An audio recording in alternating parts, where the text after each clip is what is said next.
15 দিনের বিদেশ সফর শেষে মঙ্গলবার ভোরে দেশে ফিরেছেন জামায়াতে ইসলামীর আমির ডাক্তার শফিকুর রহমান। সৌদি আরবে পবিত্র ওমরা পালন এবং যুক্তরাষ্ট্র ও যুক্তরাজ্য সফরের উদ্দেশ্যে গত 19 অক্টোবর ঢাকা ছাড়েন তিনি। আমিরের আগমন ঘিরে তাকে স্বাগত জানাতে বিমানবন্দরে ভিড় জমায় জামাতের শত শত নেতাকর্মী।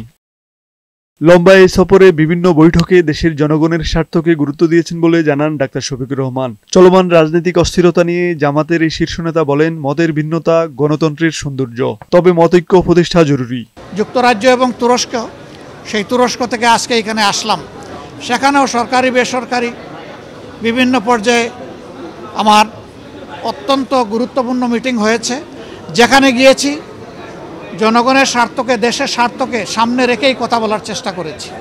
বিএনপির প্রাথমিক প্রার্থী তালিকা নিয়ে সাংবাদিকদের প্রশ্নের জবাবে জামাতের আমির বলেন, জামায়াতে ইসলামীর পক্ষ থেকে 1 বছর আগেই প্রার্থী তালিকা দেওয়া হয়েছে, আর চূড়ান্ত তালিকা শিগগিরই দেওয়া হবে। বিএনপি তারাও চূড়ান্ত তালিকা প্রকাশ করেনি। আমি দেখেছি 237টা আসনে তারা তালিকা প্রকাশ করেছেন, আবার প্রশ্নোত্তরে বলেছেন এটি চূড়ান্ত নয়, এর মধ্যেও পরিবর্তন আসতে পারে। আমরা কিন্তু 1 বছর আগেই প্রায় এই তালিকা বিভিন্নভাবে আঞ্চলিকভাবে আমরা এটা জানিয়ে দিয়েছি। চূড়ান্ত তালিকাটা সময় মতো আমরা ইনশাল্লাহ কেন্দ্রের পক্ষ থেকে ঘোষণা করব। যত বাধাই আসুক, দেশবাসী ফেব্রুয়ারিতে জাতীয় নির্বাচন দেখতে চাই বলেও জানান জামায়াতের এই শীর্ষ নেতা। সাইফুল মাসুম, বৈশাখী সংবাদ, ঢাকা।